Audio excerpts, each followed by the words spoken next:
English Unraveled, Unmasking Phrasal Verbs. Hello, English language learners. Today, we are delving into the fascinating world of phrasal verbs. More specifically, we will be talking about how to replace phrasal verbs with single-word verbs while ensuring that the meaning of your sentences remains the same. Are you ready to embark on this journey? Let's dive in. Phrasal verbs consist of a verb and one or two particles. These particles can be prepositions or adverbs. While they may look simple at first glance, phrasal verbs can often carry unique meanings that aren't immediately clear from the words that make them up. For example, the phrasal verb, turn down, doesn't involve any physical turning.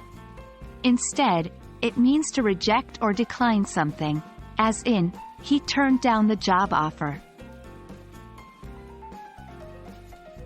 Many phrasal verbs have single-word counterparts that can be used interchangeably, at least in terms of basic meaning. To illustrate, instead of saying, turn down, we could use the verb, reject. Here are a few more examples. Give up can be replaced by surrender. Look into can be replaced by investigate. Put off can be replaced by postpone. However, it's important to note that while these replacements have the same core meaning, they can often carry different connotations or formalities. Remember, our goal is not just to ensure the meaning stays the same, but also to maintain the tone of the sentence. Phrasal verbs often sound more informal or conversational, while their single-word counterparts may sound more formal or academic.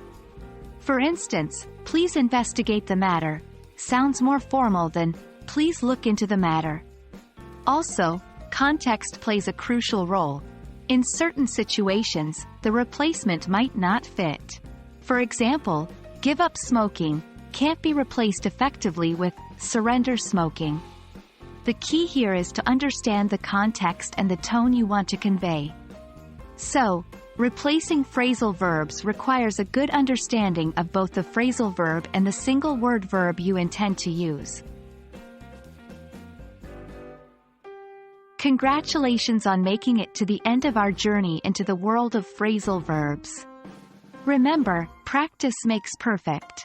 The more you use and experiment with these verbs, the more naturally they'll come to you. Keep practicing, and you'll be a master of phrasal verbs in no time. So, until our next English unraveling adventure, keep learning, keep practicing, and most importantly, keep enjoying English. Thanks for joining us today, and we'll see you next time.